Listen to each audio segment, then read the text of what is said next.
करत होता आणि त्यानंतर दगडाने ठेचून तिची हत्या सुद्धा केली। अतिशय दुर्मिळ अशी ही सगळी केस होती, त्यामुळे या भीमराव कांबळेला फाशीची शिक्षा व्हावी अशी मागणी केली जात होती। सरकार वकिलांनी सुद्धा कोर्टामध्ये युक्तिवाद केला होता की कशा पद्धतीने हे दुर्मिळ केस आहे, यामधल्या आरोपीला जर कठोरातली कठोर शिक्षा झाली तर गुन्हेगारांवर जरब बसेल आणि त्यामुळे फाशीचीच मागणी केली जात होती। कोर्टाने सुद्धा अनेक प्रकरणांचा आढावा घेतला, अनेक प्रकरणांचा अभ्यास केला आणि त्यानंतरच ही फाशीची शिक्षा सुनावण्यात आलेली आहे। एक प्रकारे न्याय झाला अशी भावना आता महाराष्ट्रातून व्यक्त केली जाते।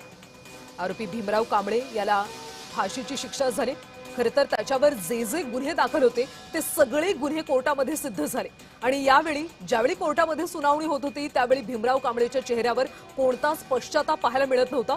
भीमराव कांबळेला स्वतःला मुली आहेत, बायको आहे, मात्र त्यांनी सुद्धा पुढे येऊन कधीच बचाव केला नाही। आधीपासूनच अशाच पद्धतीची गुन्हेगारी वृत्ती होती असं त्यांच्या कुटुंबाने पण सांगितलं होतं।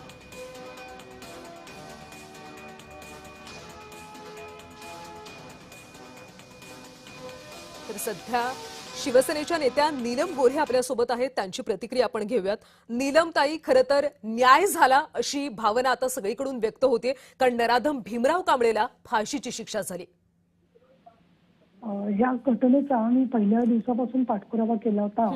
कुटुंबियांना भेटले होते, पोलिसांशी बोलले होते, माननीय मुख्यमंत्र्यांकडे निवेदन दिलं होतं आणि सर्वच घटकातील लोकांनी फार मोठ्या प्रमाणामध्ये हेलावून दिले होते।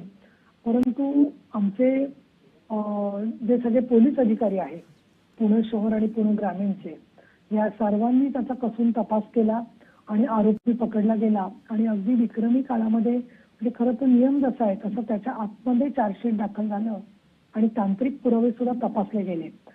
छोटी 4 वर्षाची मुलगी हयातच नव्हती, अशा वेळेला तिला न्याय कशी वाचा फुटणार हा प्रश्न मनामध्ये येऊन खूप अस्वस्थ वाटत होतं। तर अशा वेळेला फाशीची शिक्षा देणं हे रेअरेस्ट ऑफ द रेअर अशा प्रकारची केस आहे हे सरकारी वकिलांनी मांडलं आणि अनेक जी उदाहरणं दिली, सरकारने त्याच्यात अभ्यासपूर्वक भूमिका मांडली, तांत्रिक पुरावे सादर केले आणि त्यामुळे योग्य वेळेमध्ये फाशीची शिक्षा झालेली आहे। त्याबद्दल मी सरकारचे आभार मानते, अभिनंदन करते, माननीय न्यायालय महोदयांचे आभार मानते, सरकारी वकिलांचेही आभार मानते आणि खरं सांगायचं तर कुटुंबीय जे आहेत त्यांच्याबरोबर बराचसा माझा संवाद झाला होता। आपल्या कुटुंबातली हानी ही कधीच भरून निघून येत नाही, अशा पद्धतीचं दुःख आभाळा एवढं त्यांच्या वाट्याला आलेलं आहे। पण तरीही त्या परिस्थितीत सुद्धा साक्षी पुरावे आणि सगळी प्रक्रिया त्यांनी पूर्ण केली। तिच्या आजीने पण त्या संदर्भातले जबाब वगैरे सगळे व्यवस्थित दिले, छोट्या मुलांच्या पण साक्षी त्याच्यात झाल्या।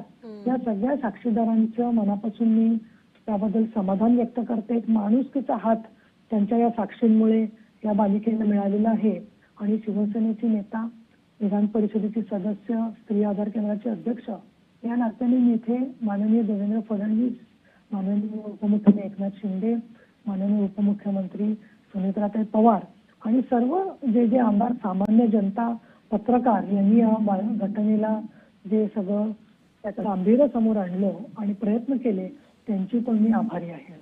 नीलम ताई, तुम्ही ज्या पद्धतीने सांगितलं, खरं तर तुम्ही सुरुवातीपासूनच या सगळ्याचा पाठपुरावा केला होता। आज निकाल लागल्यावर तुम्हाला कसं वाटतंय आणि या निकालानंतर आता आगामी काळात अशा प्रकारच्या गुन्हेगारीवर एक प्रकारे जरब बसेल असं वाटतंय का? मला असं वाटत नाही की तेवढंच पुरेसं आहे, कारण त्याच्यानंतरही कल्याणमध्ये अल्पवयीन मुलींवरती अत्याचाराच्या केसेस घडल्या, पालघरमध्ये झालेल्या आहेत, काही ठिकाणी शेजाऱ्यांनी केलेलं आहे, काही ठिकाणी त्यांची दिशाभूल केलेली आहे। आपल्याला हा संपूर्ण शासनाच्या महिला सुरक्षेच्या यंत्रणांचा अंमलबजावणीचा मुद्दा हा म्हणून पुढे गेलं पाहिजे असं मला वाटतं आणि त्या दृष्टीने सरकारकडे आम्ही सेफ्टी ऑडिटची मागणी सारखी करतोय। गृह विभागाबरोबर सार्वजनिक वाहतुकीच्या जागा सुरक्षित असल्या पाहिजेत। मग अशा पद्धतीने मुली आजही येतात, त्यावेळेला सुद्धा प्रकार उळई कांचन नाही झालेला आहे, कल्याण नाही झालेला आहे। तर अशा वेळेला समाजातल्या मुलांनी अशा पद्धतीने कुठेतरी झाडं घालायचाच प्रयत्न करत असतात। त्या सगळ्यांना बदल करण्यासाठी जे समाजाचा बांधव आहेत आमचे पुरुष वर्ग, त्यांचं आम्हाला फार मोठ्या सहकार्याची अपेक्षा आहे। नक्कीच नीलम ताई, खूप खूप धन्यवाद तुम्ही दिलेल्या प्रतिक्रियेसाठी।